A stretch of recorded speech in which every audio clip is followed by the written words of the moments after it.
Join us on Now We Consume. Take in the knowledge, take in the laughs, indulge in the topics with us.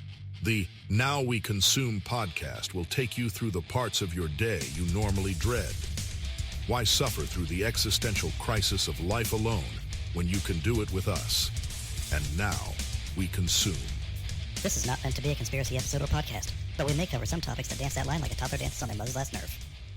This podcast is rated I, for immature audiences only. If you've ever sat in traffic on your way to work, having an existential crisis because you know someone is making more money than you by selling pictures of their butthole online, then you've come to the right show. This is the Now We Consume podcast. I'm your host, Pip. Tonight, as always, are my co-hosts, Gibbles and Gibbs. Hi. Welcome back to the new year, everybody. It has been a hell of a roller coaster ride. We are 11 days in, and we've already seen more news than we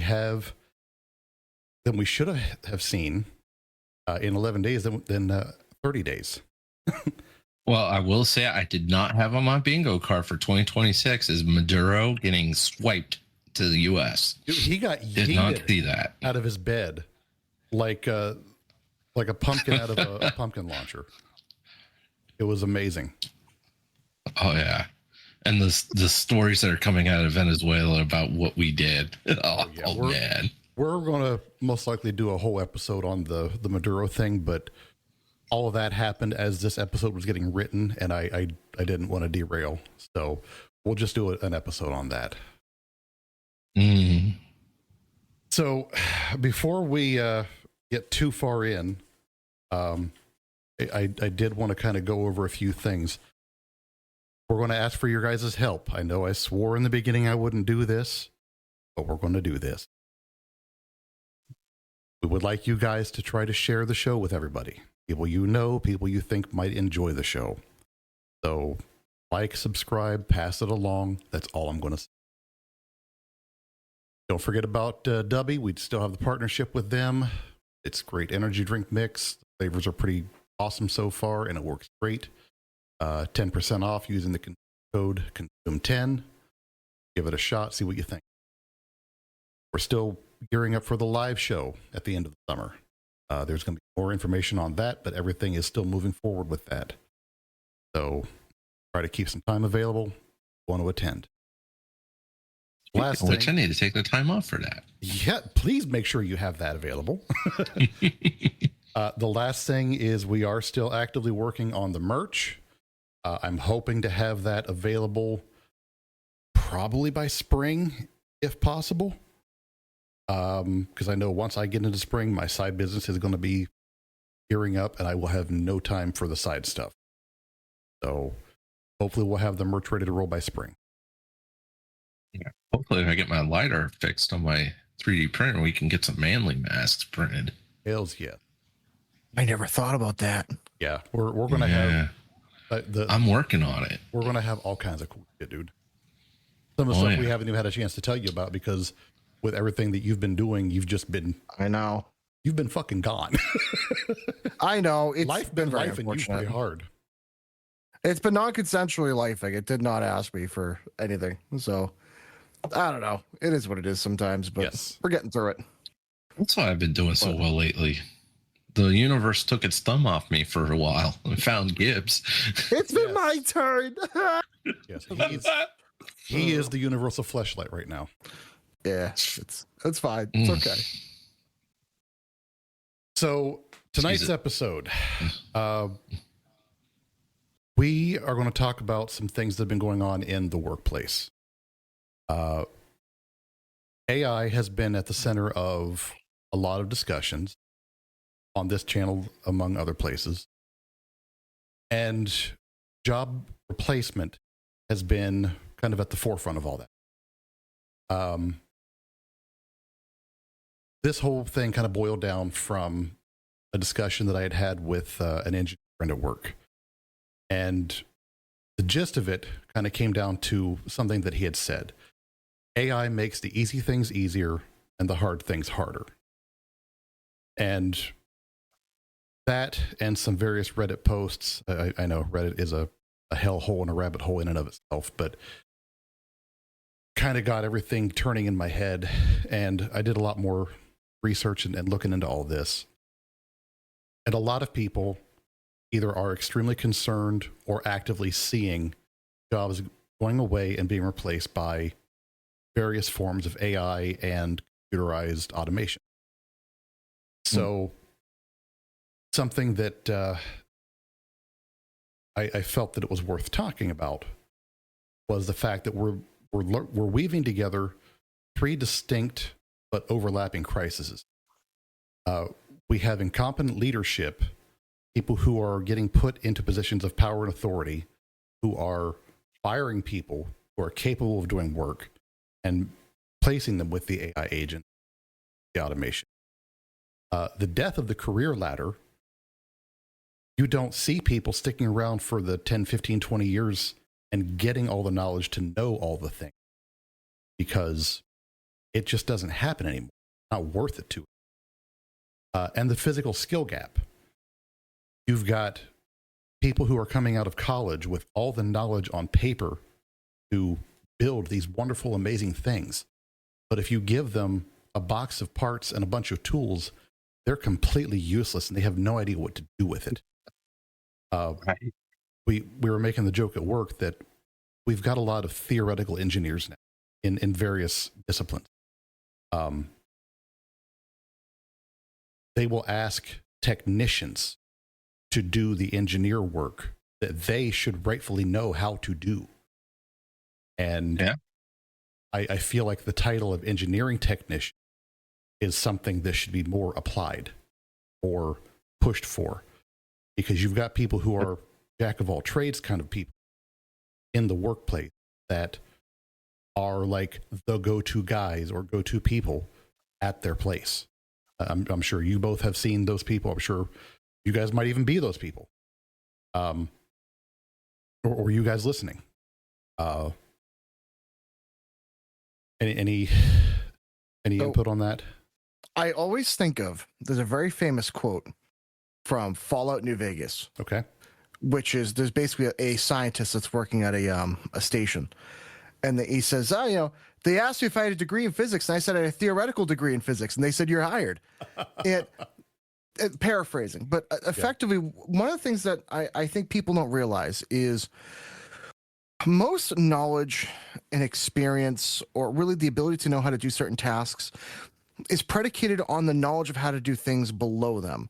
So you can't just start off immediately knowing how to build computer processors without understanding like basic electrical theory, basic wire, basic things. It's the culmination of all that knowledge, all those layers and different disciplines.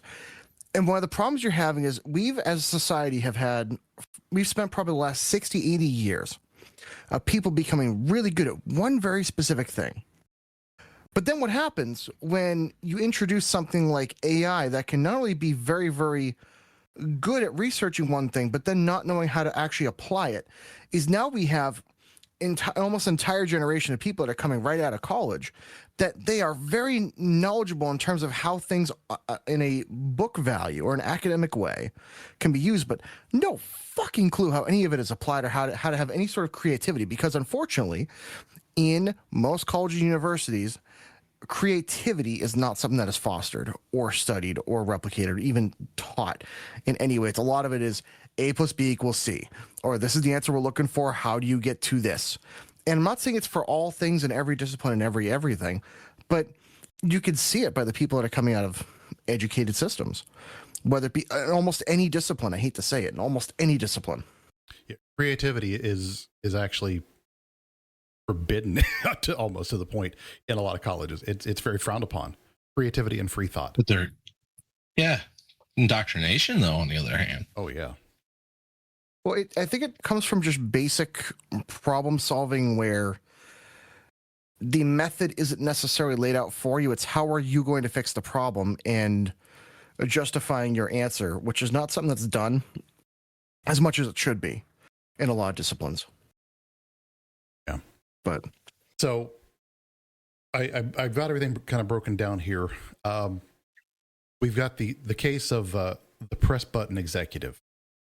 So you've got the shortcut to power. That's That's where you've got all these people coming out of college and they have these nice, pretty, shiny, sparkly certificates of paper that say, I know all of this stuff. I can do this job. And then they're placed into the position of manager or project lead, project director. All of a sudden, you've got this 20-something with zero real world experience who is suddenly in charge of the lives of a handful of people. They're just coming out of college. They have exposure and experience with the newest, latest, and greatest technology out there.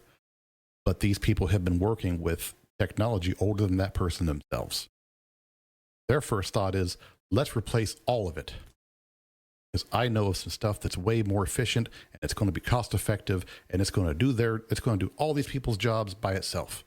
We can replace 25 people with one AI bot and it's going to cost $10,000 and save the company millions, and it's going to be wonderful. Ask Klarna how that turned out. They fired 700 people and replaced it with a chatbot. They had to rehire almost every single person that they let go.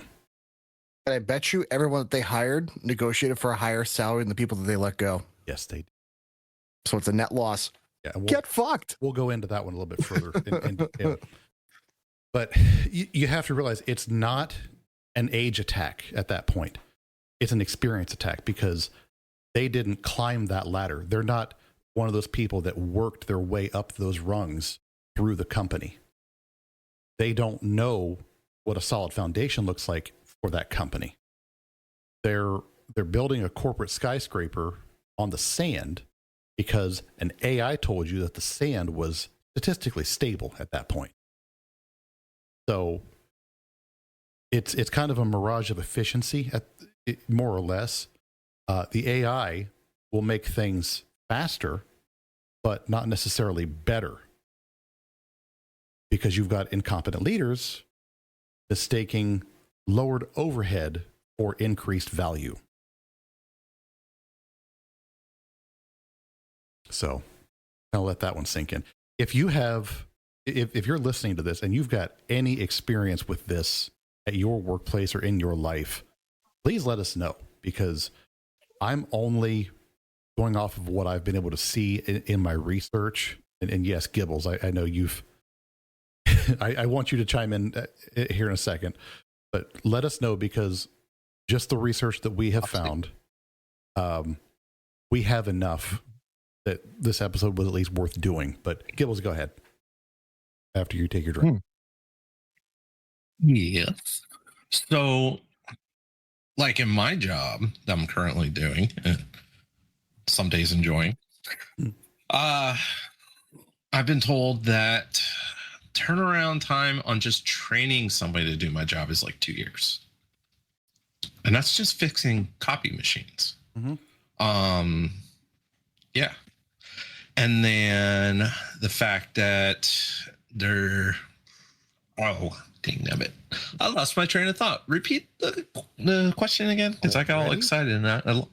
Yeah, I'm sorry. God, it's early, man. Oh no, it's not that.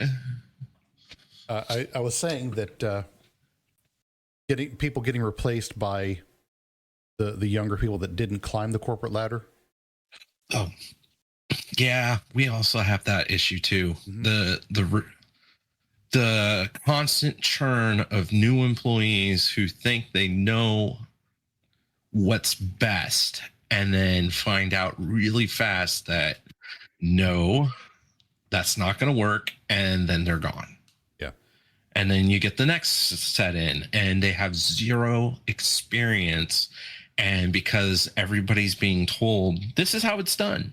But let's not look at what the real world situation is. So then you get all these geniuses that think they know what they're doing, don't want to listen to nobody, and then find out really fast that, no, you're a moron.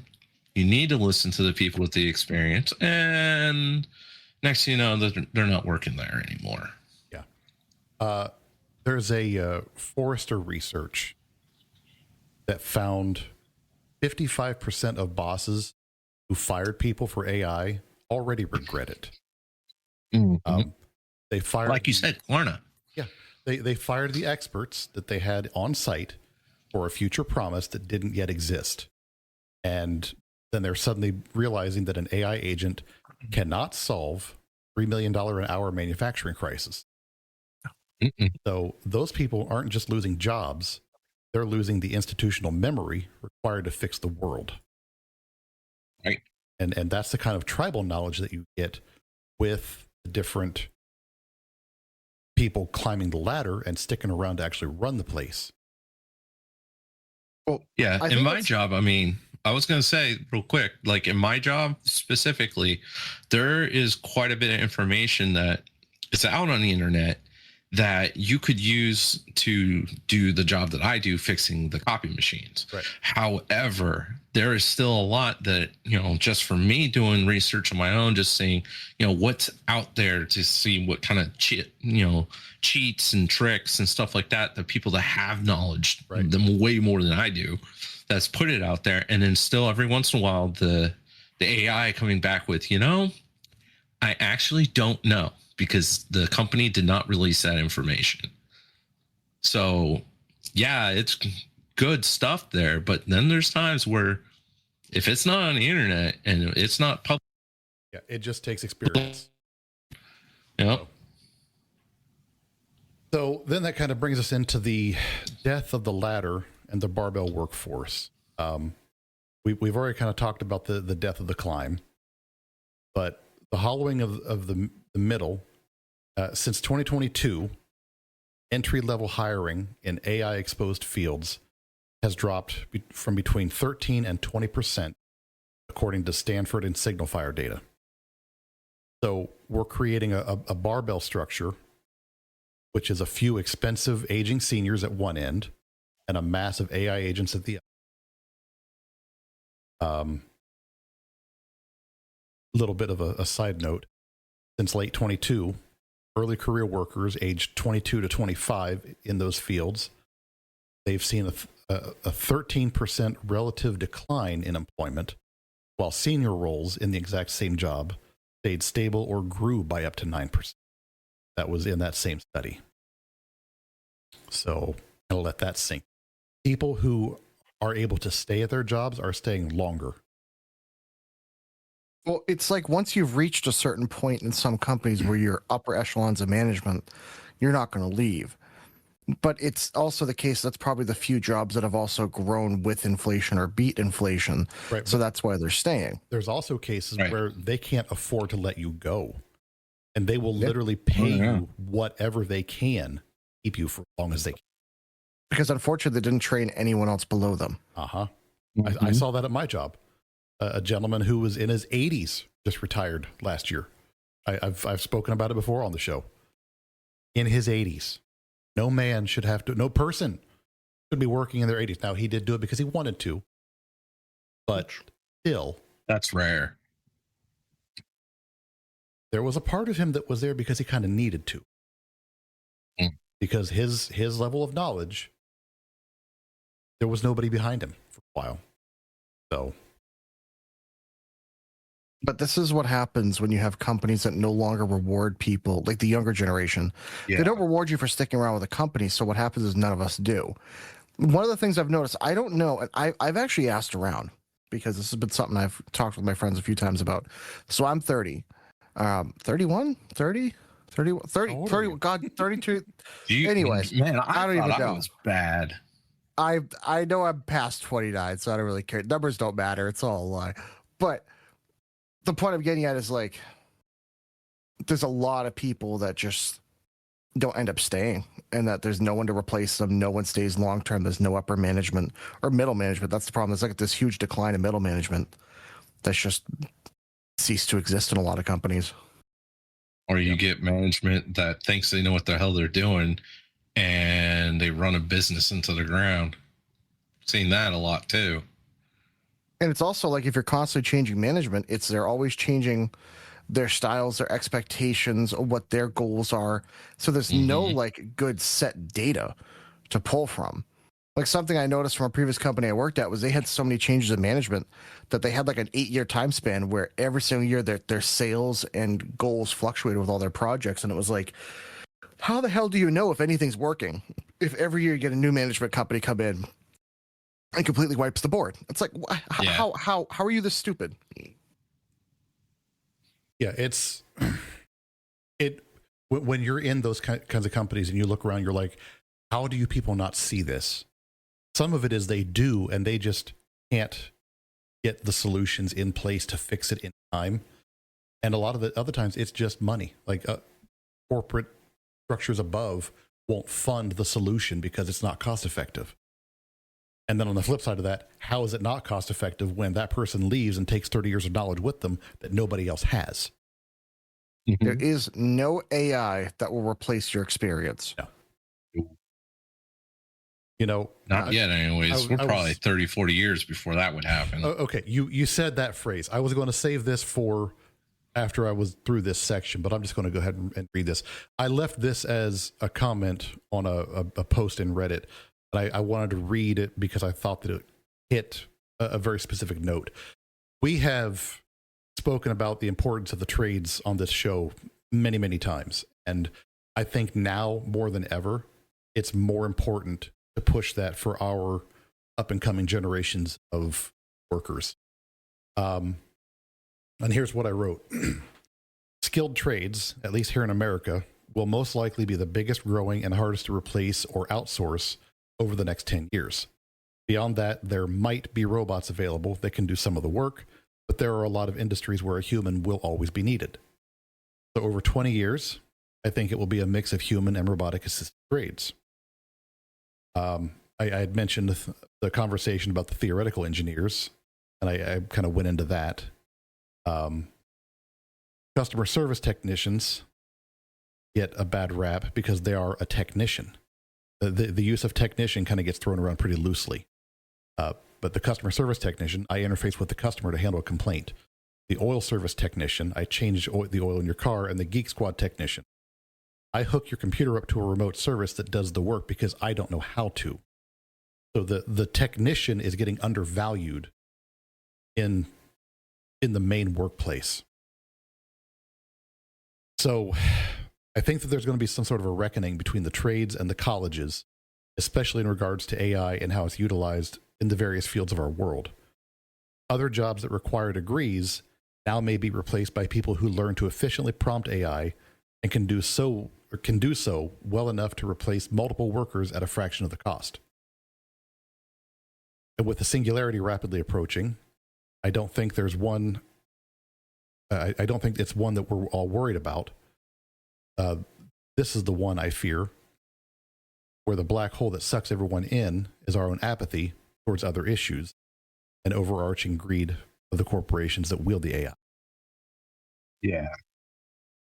So it'll be the ones that have so much money they don't even give a shit anymore. Yeah, because they can afford to survive it. Yep. So, but yeah, the changing corporate structure. I mean, we've got entirely too many people dependent on the wrong people in the wrong place. So, how do you get a senior in 10 years if you fired all the juniors today? The grunt work was where all the tribal knowledge it gets absorbed. And so over a set number of years, you have the biggest black hole of skills knowledge just developing and growing, and it will eat the companies from within. Mm-hmm. So then you have the whole Klarna situation. When you replace a department with an AI agent like Dukan or Dukan, Dukaan, or as in the case of Klarna, you aren't just saving money, you are performing a lobotomy. What the hell was that? I don't know. You said Dukan. I just thought about the Dukan. Dukan, yeah, sorry. Sorry. Yeah, you're performing a lobotomy on the company. And then you're forced to rehire or just hire new, and then you're reset and pushed back several months to even years in your production. There's a rehiring trend. By later this year, many companies are quietly rehiring humans after realizing that AI, in fact, cannot handle the edge cases that they were promised that they could. Yeah, I know, right? 55%. I already read that. Yes. Yeah, 55% of companies are already regretting the AI-driven layoffs. So, something else. Yeah, because they're all. Go ahead. No, I was going to say, because they're all the same. You know, if you take the time to like, oh, let me talk to it, it always is exactly the same. Doesn't matter which AI you're using, it's always the same BS. Yep. And you can absolutely, I'm getting to the point now when I'm using it, I can tell that, you know, I'm not talking to a person, I'm talking to an algorithm. Yeah. So I wanted to kind of go over some things that we found to include for this. New graduates now account for just 7% of new hires at big tech firms. That represents a 25% drop from 2023 levels. So if you're coming out of college, you maybe have a 7% chance of getting a job. Yay, degree. Underwater basket weaving for the win. Exactly, right? Entry-level job postings in Q1 of 2025 were 45% below the 5-year average, which is lower than even the early months of the COVID-19 lockdowns. That's according to the Stepstone Group. In the UK, there are crashes. Tech graduate job postings in the UK dropped by 46% in 24, with another 53% drop projected for this year, according to an ISE report. Damn. So couple that with the 55% regret. They're trying to rehire, and people are going other places. They're going offshore. They're competing for jobs. I mean, it's coming back into the employee market, thankfully. Yeah. So.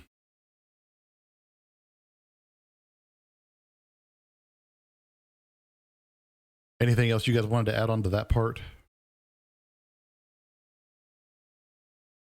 The fact that Gibbs is so tired, he's yawning on stream.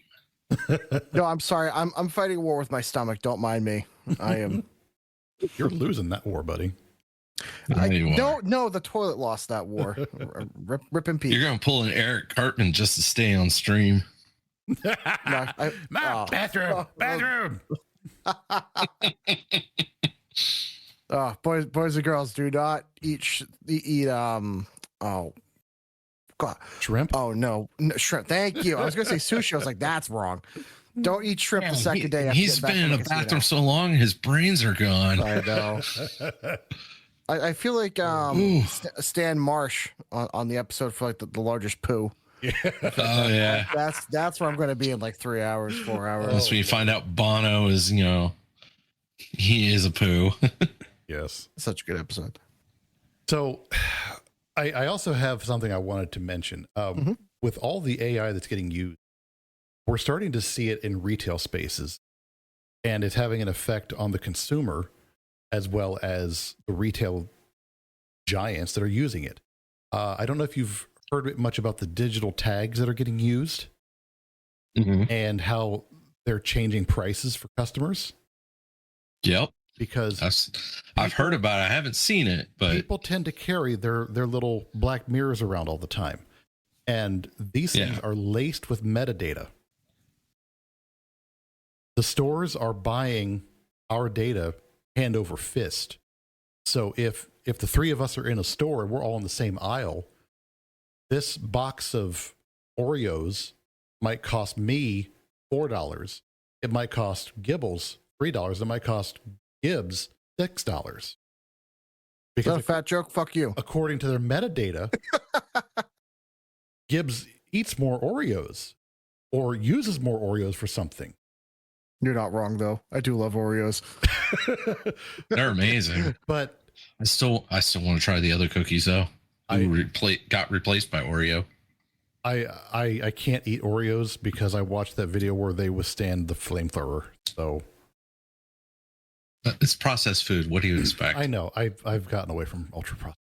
So, but I wish I could. yeah, no, it's Walmart and Target and Instacart who are guilty of doing this, and I think Instacart's already coming under a class action lawsuit. Good. There's no way it's legal though. You can't just be alter legal. a price per. No, That's such a big discrimination lawsuit. Like, absolutely, come on.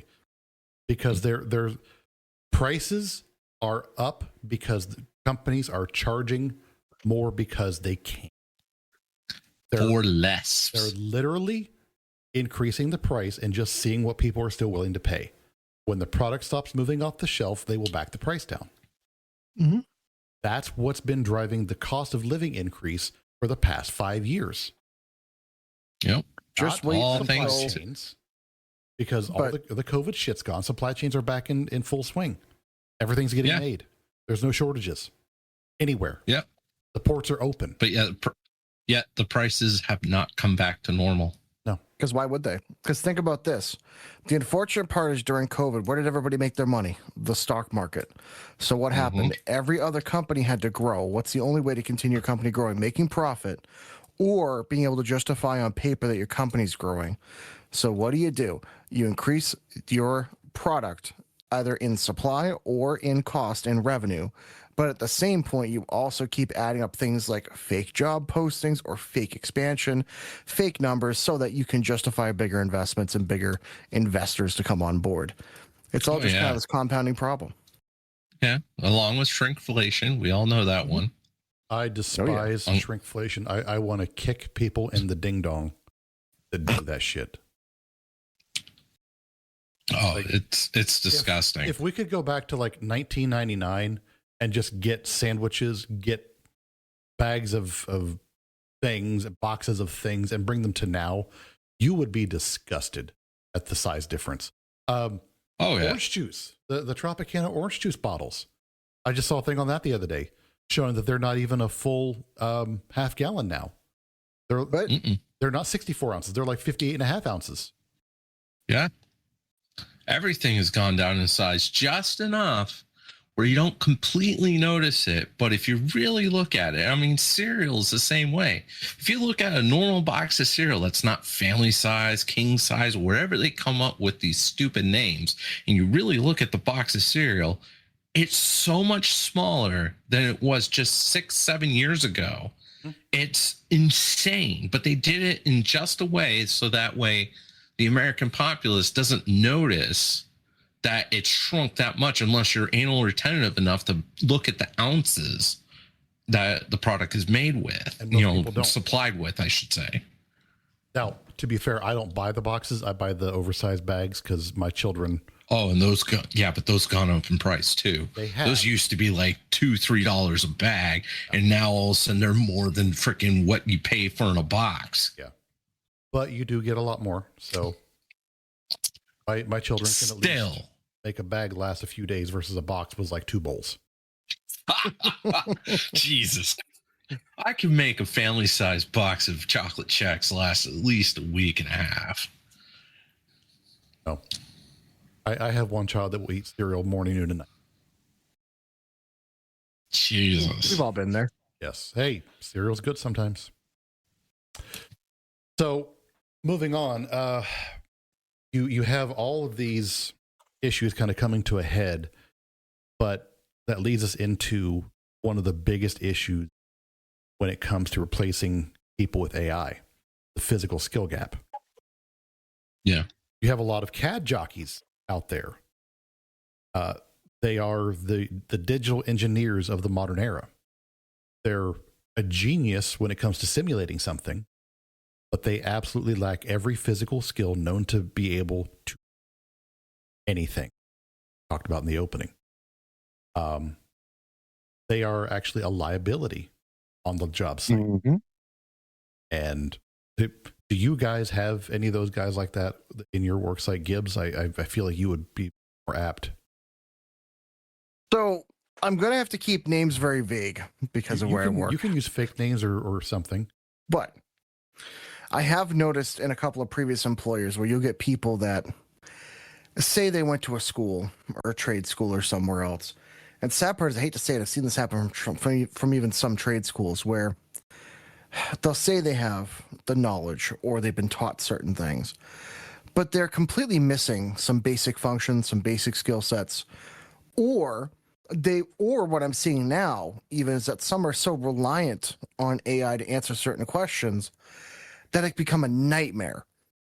You know, you're asking AI to solve basic things that you should already know. Like, so for example, with me currently running an auto shop, that's automotive is my field of study. One of the problems I see is like in diagnostic and testing work, one of the problems you have with modern vehicles is some of the systems are really complex. There's a lot of stuff involved. There's a lot of overlaying and integrated systems, lots of different modules that all talk to each other. And some people think they can just go to Gemini or to Grok or ChatGPT and say, you know, I have a 2013 Mercedes GLK 345 and I have this module, this, and that. What is the problem? And you can't sell that kind of work. You can't do that kind of stuff.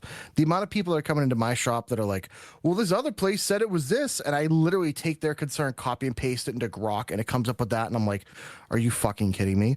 Like, they didn't even try. They just sold a $350 diagnostic and being like, oh, it's this thing. No, it's not. No, absolutely not. So I'm seeing it kind of on both ends where you have some people that they super reliant on it and it's wrong, but they have the lack of basic skills to be able to even disprove it. They wouldn't even know the other end to be like, well, this is wrong because of blank. So that's the problem. They're using a tool that not only they don't even know how to properly use, but they can't even disprove the answers it gives. Yeah. So, I mean, from what I've seen over the years, just from before AI became big when I was a police in DC, you'd have geniuses walking down the street. They have this in their hand. And everyone knows you can use that to find maps. You can find locations. You can't get lost with it. And yet I still had people that came up to me and going, do you know where the Lincoln Memorial is? Or the Smithsonian of Air and Space Museum? Yes, I do. And I'm just looking at them, right? And I'm like, I know where it is. You know, I work in the city, so I know where all this stuff is. But I'm just like, the first question I come out is like, well, do you have a smartphone? Yes. Did you bother looking at it? Well, you know, it shows me, but I don't know. So I saw it coming like 12, 13 years ago that people they're so reliant and expecting something to think for them or someone else to do it for them that what's happening now is it was just going to happen. Yeah. People are idiots out there that they're so reliant on something that they just can't think for themselves. Funny enough, I actually had that set up as a whole topic for an episode. I don't know if it's enough to generate a whole episode or not, but that whole fact of how reliant people are on AI and search engine thing, it's dumbing people down. it is. The critical decline of critical thinking. Yeah, you ain't I hate kidding. to say it, but it's awful. I see it all the time. Yeah. The amount of people that will show up to my shop and they will try to research something about their car, but then also not look at the obvious fucking problem. Be like, wow, my car is make a bunch of noise and has a bunch of lights on. It says low oil. I'm like, did you check the oil? Why would I do that?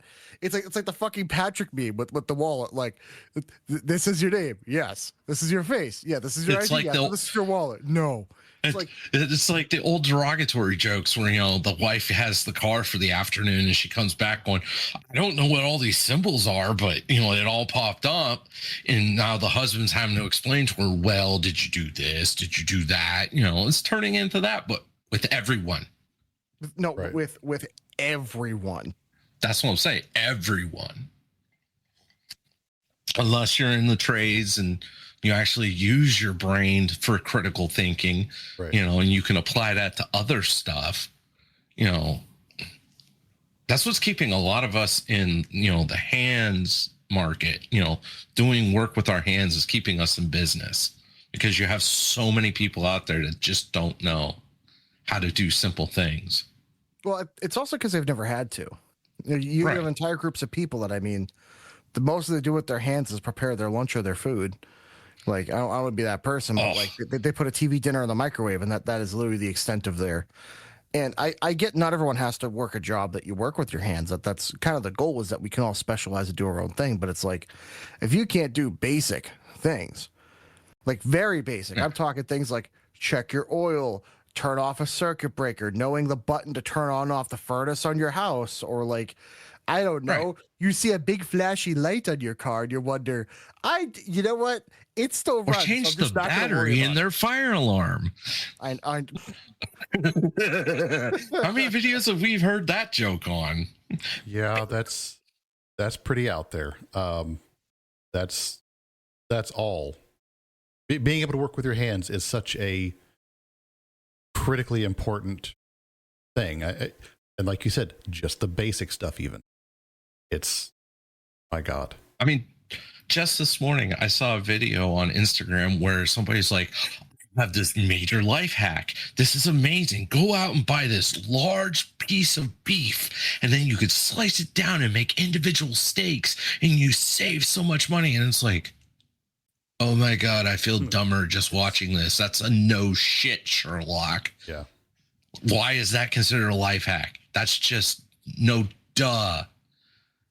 You're going to save money when you buy in bulk. Yeah. You buy meat in bulk and you slice it down yourself. Guess what? You're not paying the butcher to slice everything up into a steak. Thus, you save money. You're cutting out the Duh. middleman by becoming the middleman. Right. It's like, duh, how is this a life hack? Well, Yeah. but some people have never had the expectation or even tried to do a lot of things themselves, so they think they're rediscovering the wheel. You know, they think like, oh my God, look, I can do this. It's like, yeah, you always could. Like, you want to I love, there's like a little side note. I love all those people rediscovered that you can make your own bread. Uh-huh. Like maybe it's because of where I'm a TikTok. And look, I'll be real. I love homemade sourdough and other bread, but I grew up on a farm. We've always been able to make bread. I have my own greenhouse. Like I've slaughtered chickens and pigs and all this stuff. For me, this is not new. But one of my favorite things is a white woman on TikTok rediscovering, oh, this is how they did it. They made their own bread, and you could do these things. It's become this whole cult follower thing. It's like, you could have always done this. This is not new. This is what we used to do. This It's is like not somebody like some major- getting a bread machine, making their own bread with that, and going, holy shit, I could just done this myself. And it comes out even better. Right? Yeah. Oh my Yeah. God. Homemade stuff is way better than the store-bought shit. It's amazing, isn't it? Unless it's Wonder Bread. You can't beat Wonder Bread.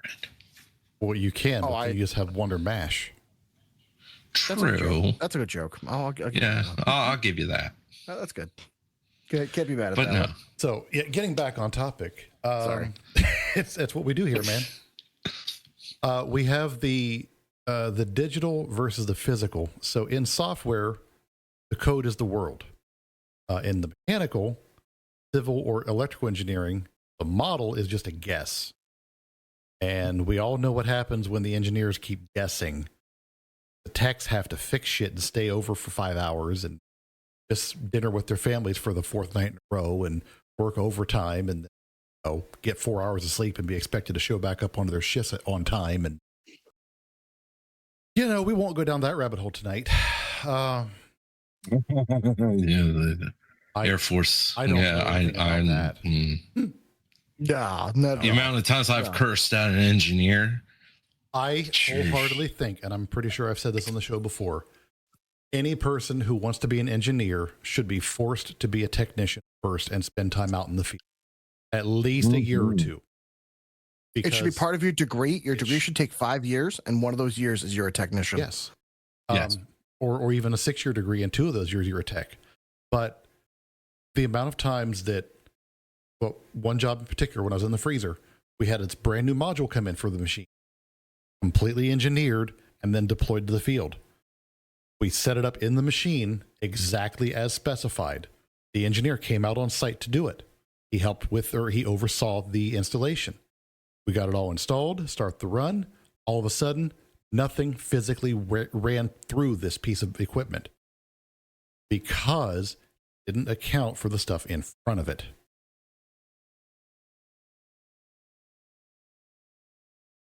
You would have thought the engineer was smart enough to think, oh, there's something going into this, not just I have to design this for this function, not what was in front of it. Yeah. Because on how many other people? On paper, it was supposed to be a straight piece, not a curved piece coming to it. It was a tray intake for stacking item trays in a warehouse. It was never designed to take a curved section at the. So that was like a half $500,000 bungle right there. I mean, it was not cheap. And you know what's crazy? They don't lose their jobs over stuff like that. No. You know what's crazy? Part of the process. You could be a regular worker, like a regular tech, and you could blow up a $5,000, $10,000 motor in a car, and you get fired. But yet, because you're an engineer and you make a $500,000 mistake, it's like, oh well, back to the drawing board. Oh no, like I've never understood how like, corporations that should have work. worked. I don't know why. I'll have to go back and try it again. You just literally wasted the salaries of like 7 or 8 employees over your fuck up because you were too lazy to figure it out, or to like do a trial run, or something like that. And that's another thing. The engineers that are coming out now don't have the physical know-how to set test benches up to do trial runs, or they're too afraid to do experiments. If you can't experiment, you don't know it well enough to design it. Yeah. It's that simple. If you're not knowledgeable enough to be able to manipulate it and test it and to put it in different situations, you clearly are not smart enough to engineer it. Yeah. I've worked on it. I was going to say, I've worked on equipment where they guaranteed the life of a part for the life of the machine. And within 6 months, that part is dead. Mm-hmm. And I mean, even in the military, we had an aircraft on the flight line. The avionics part for the radar package was guaranteed for the life of the jet. Yet within a year to 2 years, they're having to cut the nose cone off the jet because something was wrong with the radar, and they had to fix it. But remember, it was guaranteed by the engineers that it wouldn't break. But it broke. Yes. I have a good one. Okay. So we had a Mercedes GLK come in the shop for a no start issue. Turns out no gas. that it's going to need a starter, which fine, fair enough. The labor time, the engineer's labor time for Mercedes says it takes about 3 hours to do the starter in that because it's in the valley of the motor. Well, one of the bolts that puts in the starter is way too long. So you have to get it out, drop the motor. 14-hour job. That's why they can't keep technicians, because of the warranty. The hours are not enough for what needs to be done. So because in their ideal environment, it will fit out technically, but in the real world, you have to drop a motor to do a starter because an engineer was too dumb to be able to make the bolt 1/4 and 1/8 inch shorter so you can fit it out. Right. Imagine. Wow. The idiocy. But I see that stuff all the time. And unfortunately, I hate to say it, nobody got fired for that one. No one said like, wow, this is going to be, who the hell buys a car and wants to spend $3,000 on a starter replacement when almost every other vehicle, it's a $500 job. But that's a whole different discussion. Yeah. But I see it all the time. That brings us to the grade 8 bolt test. The grade 8 bolt test. I'm terrible tonight. Talk about the engineer who can model a bridge in AI-assisted CAD, but doesn't know why you can't weld certain metals or how vibration affects a real-world joint over 10 years. And yet you've got guys out here who can literally weld a dick to a snowman. Yeah. Are we talking face or wherever you want? Midsection? Yeah. Oh, okay. He's got a big floppy donkey nose. So, you know what though? Something you did bring up there, which I didn't realize, AI is not going to know material science that well. And you're talking about material science, where the idea is like how these different metals and different materials interact with each other. It's not going to have any idea about torsion strength or compression strength and all these other different factors. All the nuances so you're gonna of things. Yeah. I never thought about that until you brought that up with this. Yep. Oh my God. Yeah.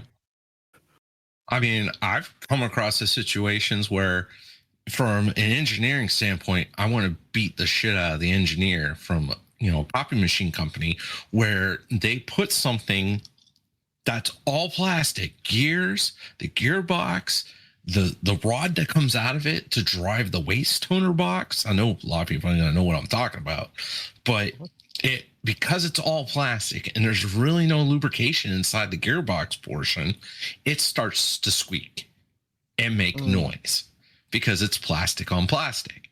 And after 6 to 8 months, we had a big company call in going, all these brand new machines you gave us and sold to us are now making a god awful racket, just a high squeal noise. Well, come to find out, it's this stupid gearbox with plastic gears inside that are now all rubbing against each other, making a high vibration noise, I guess, high whine.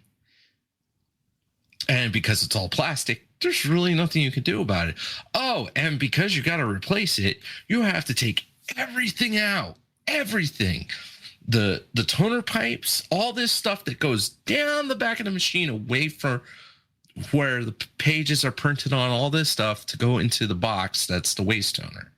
But you got to take all that out to get to one stupid little part, because instead of taking the time to engineer it properly, because it's a high use item, they just went cheap on it. And I mean, I get it. You want to make money off of something that's already stupid expensive. But the problem is now, if it's within a certain time period, you're talking about a warranty, you're talking about labor and all that stuff that now you're going to have to pay whatever company is coming out to fix it. Yep. And I mean, in my case, I've learned that, because it's making that noise, it's this plastic rod that comes forward to engage all the other plastic gears. And if I bent it ever so slightly, it made the noise go away. So, all because an engineer was a dingle. Yep, that's how it happens. A few things to kind of add into everything that we were just talking about. The recruitment paradox. We've got 76% of engineering employers struggle to recruit for specialized roles, even as they admit AI is improving their productivity. That's according to an IET skills survey in 2025. We have an apprenticeship void. 34% of large engineering businesses do not employ any apprentices, cutting off the on-the-job learning pipeline required for physical tuition. That's an IET study from 2025. There's an innovation gap. The top skill missing in the current workforce isn't AI knowledge, it's innovative thinking, roughly 42%, followed by technical and engineering specialist skills. You would think those are pretty important at 39%. You would think so. If they're not ever employing or bringing on apprentices or people to train, no wonder why. Yeah. And you got to start somewhere. Yeah. Because as soon as all those employees leave that have that experience, your business ends. Yeah. Yeah, there's a lot of them that won't survive. Like imagine, because here's the scary part. What's going to be? There's going to be a few businesses that are going to be willing to pay to train people down the road. Once this whole AI bubble and everything, once everything bursts and we're back to a more regular, not regular, but like the old normal kind of lifestyle thing. What's going to happen when all of a sudden you got a couple of companies say, you know what, we're going to be the one company in this area that we are going to invest in our employees.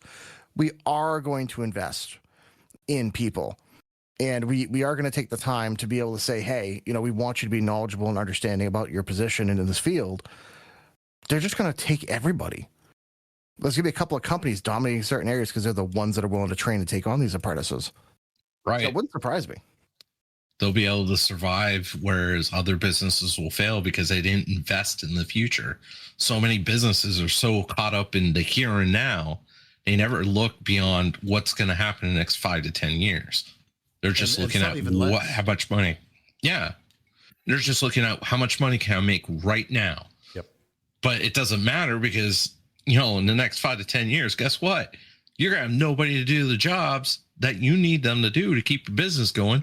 So not only are you going to lose all your employees and you're not going to gain anybody knowledgeable, but your business is going to go under because you're too stupid to take the time to do the one thing that you should be doing and invest in your employees. Although I will say, I feel like the trades in general, and this is actually a lot of the older generation are probably now in their 60s that years ago they weren't very friendly to people coming in. There are a lot of trades that are really, really nasty to people coming into them that never really fostered that wanted people to learn. There was this weird problem too, because I don't want to blame everything as well on just people not wanting to go into them because they're lazy. It's also because it's quite a hostile work environment in some cases. Yeah. I've heard of many unions kind of really, really, really being tough on people. And there's a difference between ragging on people and having some fun. And, you say some jokes, you call each other's mother or something, whatever. You have a little fun. Everyone has a little laugh. That's different. But I've seen some places where it's like, they'll fill your boots up with cement and shit like that. And they'll lock your tools in someone else's truck, or they'll throw your stuff off a cliff. Like, I've heard numerous stories about that kind of stuff. And they wonder why some people don't. Yeah, but that's what I'm saying. But that's why they wonder why people don't stick around. So there is a little bit of that in that environment where there are many trades that are really hostile. And then they wonder why it's all a bunch of 50, 60-year-old guys that are all sitting there smoking, being like, where are the younger people? It's like, well, why would they work for you at the same point? Right. You're like, an asshole. Why would anybody work for you? If I could sit my butt in a comfy office making the same amount of money, why the fuck would I work for you? Yep. So they need to realize that, hey, if people want to work trades, you got to make people actually want to work there. Yeah. Right. But yeah, I mean, when I was in the military, I mean, we had our jokes like, hey, airman, go find me some K9P, because there were so many nomenclatures and little shortcuts to names and stuff. And I had one dude, he was walking around for hours looking for K9P until somebody finally explained to him, and he came back pissed, and I was laughing. I'm like, all right, now I got you. Let's do the job for real now. Oh, shit. The best one I ever saw was the crew chiefs. They had a brand new guy stuck up to the intake of an F-15. He had goggles, a full bunny suit on. He had the hearing protection, of course. They had him strapped up to the intake on the grate that they put on there to make certain nothing big flies in. He had a broom in his hand, ready for the intake inspection or whatever it was they were doing for cleaning and stuff. And of course, everybody and their brother comes outside to take pictures of this poor bastard. I think somebody owed him some beer after that one, but yeah. But that was amazing. On the ship, we had guys get the beds lifted up so you could get to your underbed storage compartment. Some of the smaller guys would get lifted up in their bed, and the bed would lock into position. So they would just get locked into the rack like that because they had an overhead, because the beds were so small. It was like a phone booth. So they would get locked into their bed like that. Some people would actually get duct taped their racks. We had one guy get duct taped to the wall, a little small dude. Yeah, we had one dude, Agent Oranged, or Clockwork Oranged, into a chair when we were overseas. Yeah, felt bad for him, but it was still funny as shit. We had a guy fell asleep in his chair in the shop. So several guys snuck up on him, and just 3 of them jumped him and duct taped his arms to the chair, his chest to the chair, and just kept him there for like 2 hours. That's good times. Good times. Oh yeah. Have the first sergeant yell at you like, "Hey, why did you tape him to the chair? You had him watching porn for hours. That was so terrible. He couldn't even do anything." It was gay porn, sir. Was teaching him a lesson. God, we were so bad. Yeah. So before we move on, there's a little situation that can happen. What happens when you've got an inexperienced manager, like we talked about in the first part, who trusts what they call a paper tiger engineer, the CAD jockey, because the AI, which has never actually felt gravity, says that this design you're working on is optimal, because to the AI in its world, it should work. It's perfect. Like a helicopter, But right? it's never felt gravity. So how does it know that this bridge you just designed is in fact perfect? Right. It doesn't really get the full concept of load-bearing structures, load-bearing angles. It can understand the description, but it doesn't get the actual application of it. And you would have to know, was the mathematics put in for gravity itself? Because we all know that, you know, constant force and all that.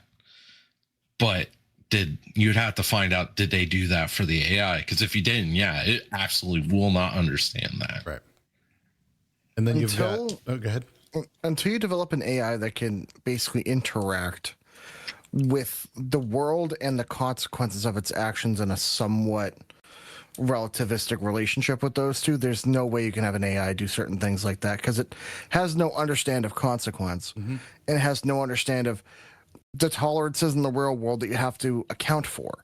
Right. You know, because example, if you're talking about building bridges, you also have to be able be able to account for things like the ground moving, earthquakes, you know, things shifting, Wind, erosion over vibration. time, wind, yeah, exactly, Yeah. corrosion. Things that we took time to learn.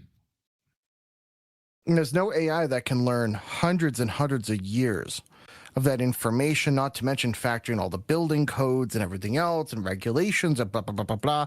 Unfortunately, there's a reason why it takes thousands of people to build a bridge, because you got to have hundreds of people that know the laws and regulations.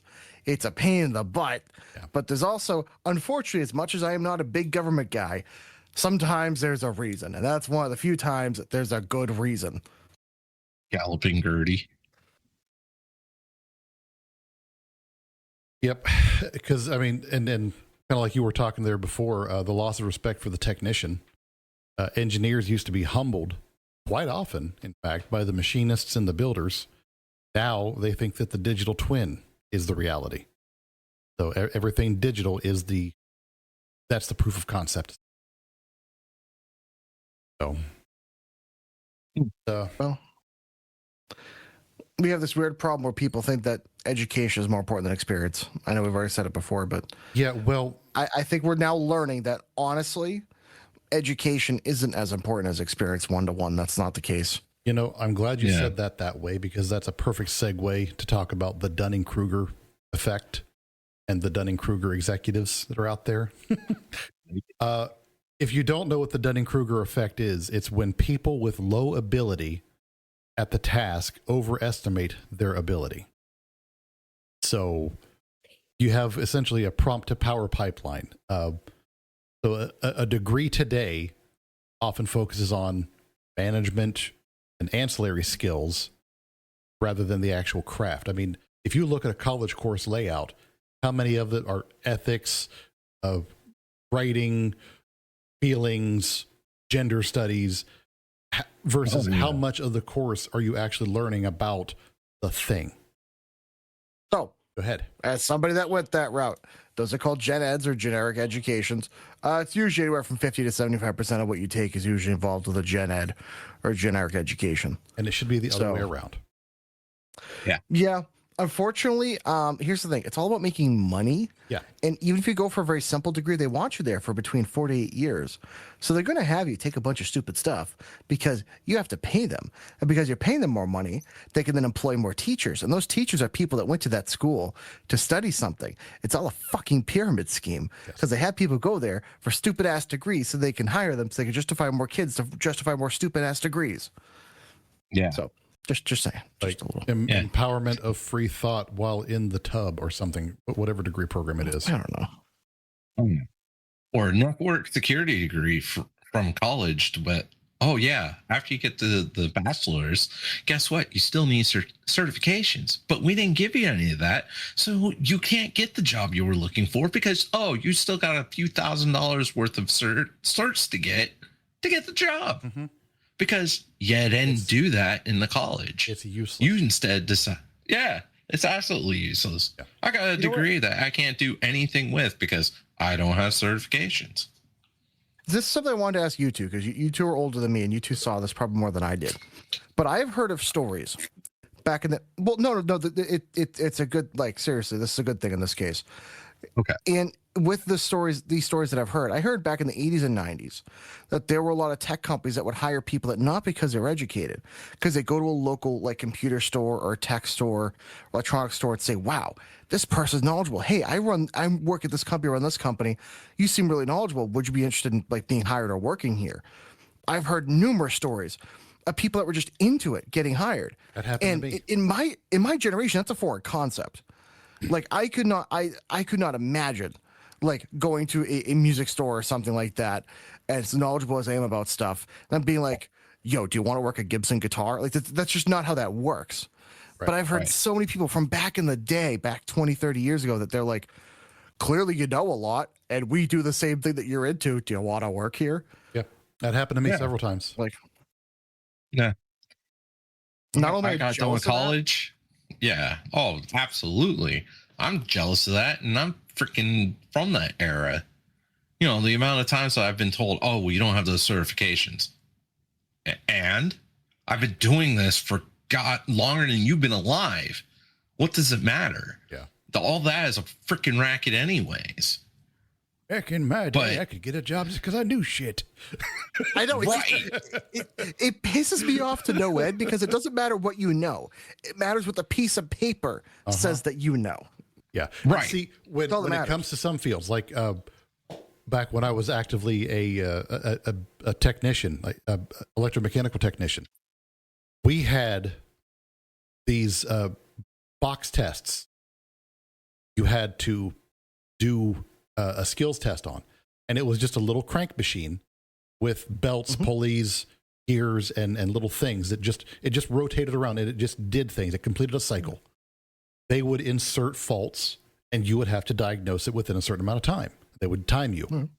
And that was like the standard for a lot of places, was this box test to test your mechanical skill. They don't do that anymore. Why? Don't know. It's Probably because nobody has critical thinking skills anymore. nobody can pass the box test anymore. It's probably because the management that's there can't pass the box test. Well, you're damn right. Yeah. I asked that one So you got- because our managers were getting pissed off at us because we had too many things going wrong. They're like, "You guys passed this damn box test. You're supposed to be able to do this." I actually piped up one night and I said, "Can you pass that box test?" Everybody looked at me like, "No, he did not."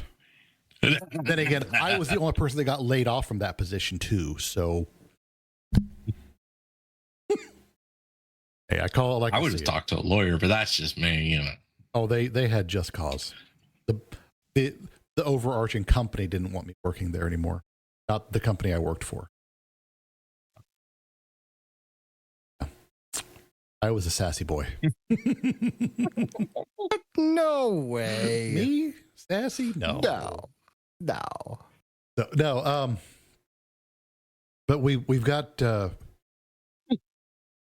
degree just doesn't cut it anymore. And managers who are put in positions with those degrees, they don't understand the craft. They don't understand the difference between good AI output, good digital output, and actually having the confidence to discern correct AI output or correct digital output versus real world numbers, real world performance. There was a case study from CNET, AI scandal for 23 and 24. Management decided to use AI to churn out financial articles because the people at the top didn't have the deep editorial gut check of the writers that they were replacing. The AI published massive factual errors that destroyed the site's SEO and reputation. What if, like, the media places started doing that? Now, this is happening in the medical field. The medical field are using AI, and it's actually generating false medical data that people are using and relying on for procedures, medications, and such. That's a really bad thing. Yeah, well, shouldn't be remember allowed. Deep Blue? Remember Deep Blue? Yeah, they actually had to take that offline because they found that that's what was happening. Yeah. And they were going to make that like a big thing with medical, but then realized real fast, like, whoa, it's just making shit up. Yep. What on a side note, there needs to be a law about no AI in medical. I'm sorry, but until that's like Until it's worked truly out, AGI, yeah. that there's no way that should ever be allowed. Yeah. Because then the problem is you can't sue anybody. Because like imagine who's responsible for your healthcare at that point. Right. You can't sue a computer. Well, And I'm not saying everything should be based around who you sue, but like I'd like to see somebody try because they're trying to make it so you can claim dogs or your pets on or with the IRS. So why not be able to sue a computer? Time out. What? Yeah. What? You didn't hear about that? Yeah. Someone is No, suing the IRS to be able to claim pets as dependents. Oh my God! I might keep my chickens. Oh my God! Right? I have dude. I have like 18 animals outside just for farming purposes. I'm instead. Oh my God! I can't even talk right now. I'm so excited. It's just pets, not like consumption animals. They are I pets. can carry my chickens like babies. How dare you, sir? No, I can lift mine up and hang out with them. No, they're dependents. Right. No. I'm fighting the IRS on this one. Right. Fuck you, Fed boys. No. I get to claim chickens are on now. Yes. Well, and if you get that, I'm going to have to pull my weapons out because each one has a name. They're all near and dear to my heart. They are family. I don't care. Oh my God. There's Cinnamon. There's Grenshaw. There's Jane. You named your food? Come on. No, they all have special names. Okay. Is that Am I allowed just to say seasoning? my AR identifies as a chicken then? just start going through the safe, Oh shit. This one's Angela. She identifies as a polka dotted dragon. Yep. So let me ask you guys this. If the person in charge doesn't know how to do the job manually, can they or should they be able to supervise the machine that's doing it? No. If you're directly responsible for that action, it's one thing if you oversee a whole plant like general operations, but if your job specifically is to supervise the operation of one thing in particular, you should be able to take over that position if something happens. So Yes. if you don't know how to do it, why the hell are you a manager? Right. Like how the hell did you get there? That shiny piece of paper that says I can be a manager. I check all the boxes. It's like that Ron Swanson thing. That's like, I'm Ron Swanson. I do what I want. Yeah. Like that's what I think of every fucking time. It's I have a permit for that. And I have seen that in so many areas though. Oh yeah. It's scary. Oh, absolutely. So, Or have you guys seen the case of like a lot of the older generation that's handing businesses down to their kids or grandkids, and then similar kind of situations happening? Yep. There's several businesses around here. There's one of them that's in a lawsuit with the my local city because they handed it down to the granddaughter, and she hired a bunch of people that knew nothing, and they burned someone's house down. Wow. So yeah, it's good fun. Yeah. So they don't have an experience, and I could hire them cheaper. Well, yeah, that's usually how it goes. What is it? Skilled labor is never cheap, and cheap labor is never skilled, right? Mm-hmm. Yeah. Tribal knowledge and black swan events. That's a fun thing about. You've got the Steve factor. Every company has a Steve, the guy who knows the legacy server crashes if the AC set is set to 72.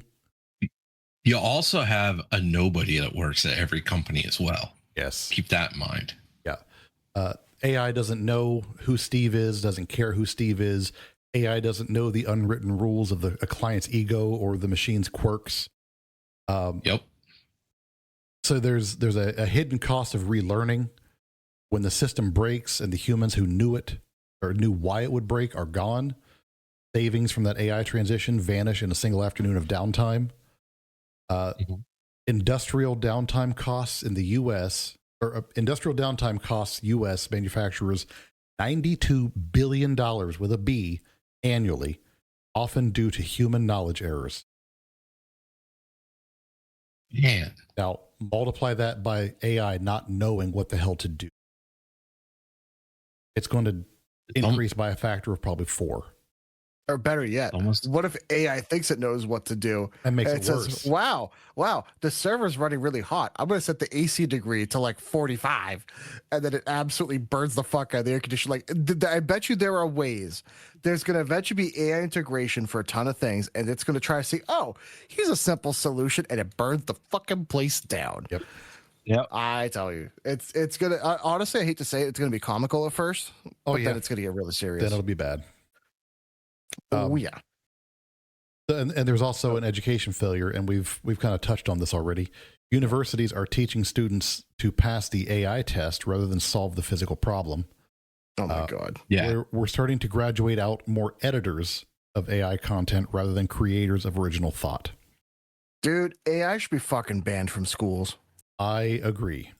Now, to the extent of integrating it into the programs, Yeah. I feel like coming out You of should school, learn how to use it as a tool. Yes, exactly. Because it's becoming a fact of life and a facet of existence at this point. I mean, they will be our overlords one day. So we need to know how to interface. I remember growing up in computer class, they taught us how to use Google. Mm-hmm. And they taught us all the cool little shortcuts and weird things. My computer science teacher is actually an older guy, but he was one of those older guys that was like, he had a bit of the touch of the tism, and he knew everything about computers and stuff like that. He was a wicked smart guy. But he was like, hey, don't rely on it, but like, here's how to properly use it. But I still expect you guys to look up things the old-fashioned way and do stuff this way. The same approach needs to be taken with AI, where it's like, it's a tool, it's a shovel, it's a hammer, it's nothing else. But here's how to use it appropriately. By the way, did you know in Google, if you do a search thing and you click at the end of it -, AI, it gets rid of any AI search results. Awesome. That's a useful thing I'll have to keep that in mind. I've been doing that. You know what I learned in computer class? I swear to God. How to play Oregon Trail. Oh, I figured you're going to say you learned boobs. I figured that was going to be you. No. That was a math class. Yes. 8008 5311. 531. Boobless. Yes, sir. Or boobies. Yeah, I remember going through high school and they're like, yeah, 531-800. no calculators allowed. You are not allowed to have a calculator in math class. Now it's like Mandatory. I don't even understand. It's like mandatory now. Yeah. I will forever forgive Mrs. Pratt. She was the 6th grade math teacher. Sorry, 7th grade math teacher. Really nice lady. But she said back then, guys, you guys rely on your calculator so much, you'll never be walking around all day around having a calculator with you everywhere you go. And all I remember is my junior year when the first iPhone came out. Sorry, sophomore year, iPhone came out. All of us had them, and we all bullied the hell out of her for it. And I still feel bad because my entire grade was like, nah, fuck you, you're wrong. So I apologize. We were all kind of dicks. But that was the argument. If you think about it, sorry, I'm having like 20 thoughts. I saw an article. It's been a couple years now, but they had a list of all the 80s and 90s tech advertised from like Radio Shack advertisements that had been condensed down into a single cell phone now. Oh, and there's so much stuff. All the individual costs of those single pieces of tech. And it was like back in those days, it was literally tens of thousands of dollars worth of tech condensed into a single cell phone. Yep. Yeah. And it was just mind blowing to kind of sit there and think like, I grew up watching all that happen. I watched all this tech become a thing. I learned it. I learned about it. I sold a lot of it working in retail stores, Kmart, Sears, I worked there. I sold, learned, and explained this stuff to people. That was my job. And then seeing, I remember growing up and seeing MP3s become big. Yeah. Oh yeah. WAV files were the thing. And then MP3 comes around. It's like, oh my God, it's a third the size and it sounds amazing. Right. Yeah. And then you had the MP3 players came out in the late 90s. Yep. And I'm sitting there like, oh, this is the way it's going to happen. Yep. This is what's happening. Sonic was my favorite MP3 player because you could download little mods to put the visuals on screen, and these little stick figures would dance to the music, and I loved that one. As sad as it is, I loved the Zune. I never had one. Microsoft Those are cool. Zune.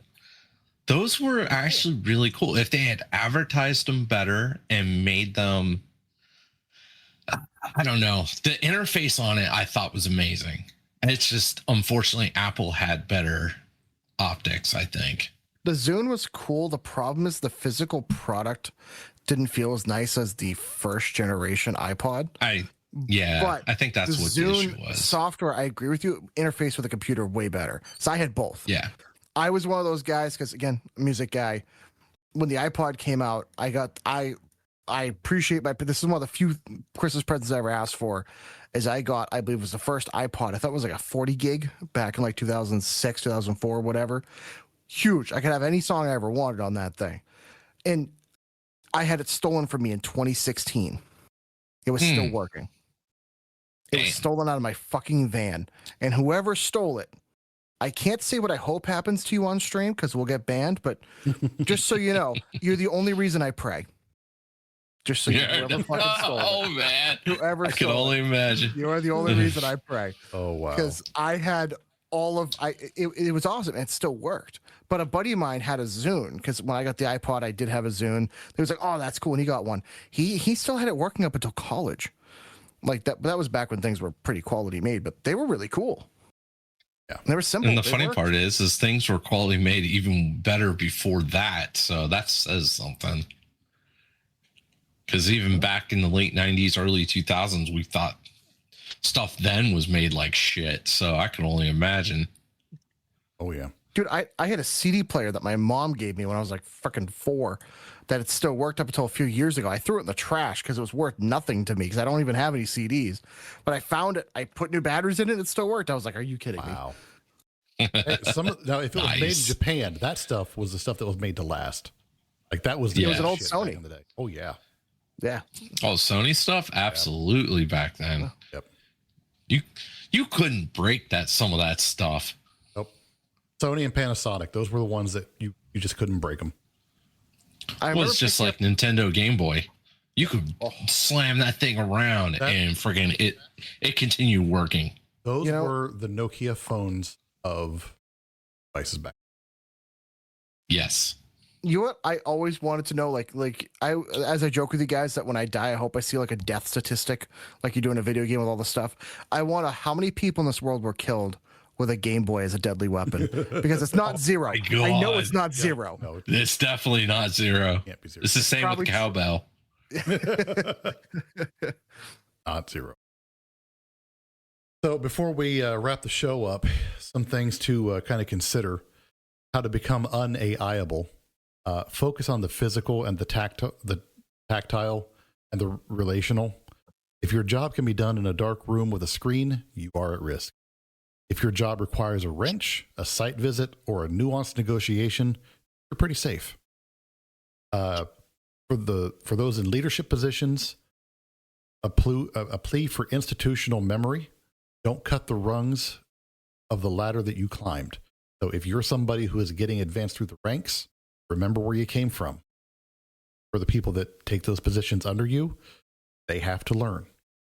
And in front of and behind, people will need to be put in place. So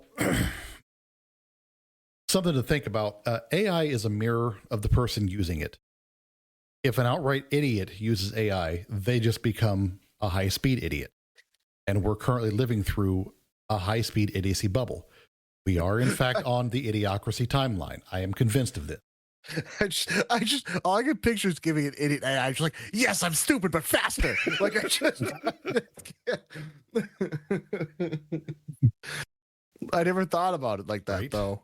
So some things I wanted to leave everybody with, and again, chime in the comments if you guys want to, or get a hold of us otherwise. Is it possible that we've reached a point where our digital models are so perfect that we've forgotten the physical world is messy, rusted, and breaks in ways that a computer cannot predict? If we stop hiring 22-year-olds to do the boring engineering work, who's going to have the 20 years of experience needed to fix the power grids and whatnot in 2045? And why are we letting people who have never built anything make the decision to fire the people who build everything?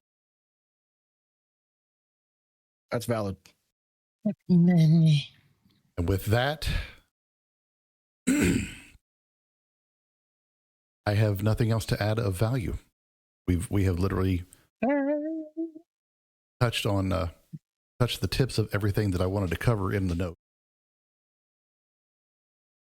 I do really like your phrase, by the way. If your job requires a wrench, a site visit, or a nuanced negotiation, you are the future. Yes. 100%. Bit of advice. If you're really good at dealing with people and are nice and courteous and you have manners for some reason, you stick out even more than before. People don't know how to be kind and nice to each other and have manners and be approachable and pleasant. Do that and you're going to nail everything. Mm-hmm. It's weird. It's weird the amount of customers that come in. It's like, wow, you're just really nice. I'm like, I'm just being me. Like, this is not me just trying to be like, oh, look how good I am. But it's like, apparently people are really fucking rude everywhere you go. And then I go to other shops and realize, Jesus Christ, you people are miserable and rude.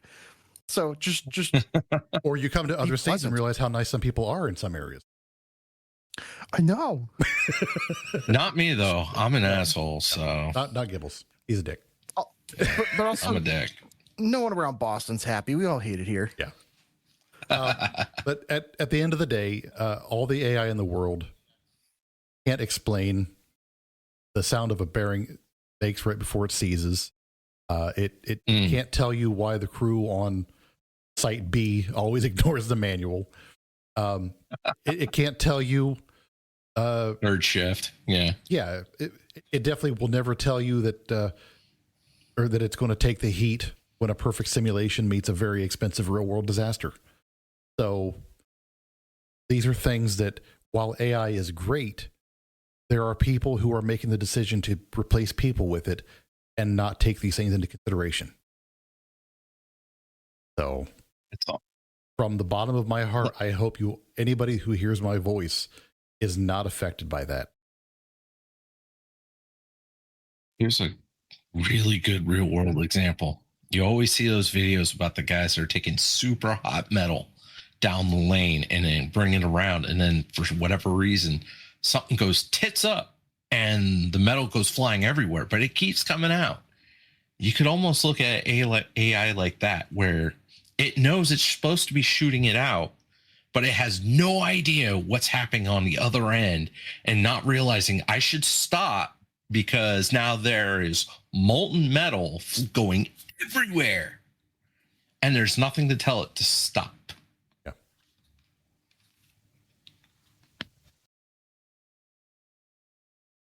Yeah. So, I mean, unless you guys have anything else to add in, like I said, if you guys have stories that you want to share with us, hit us up on the socials, send us an email, nowweconsume@gmail.com.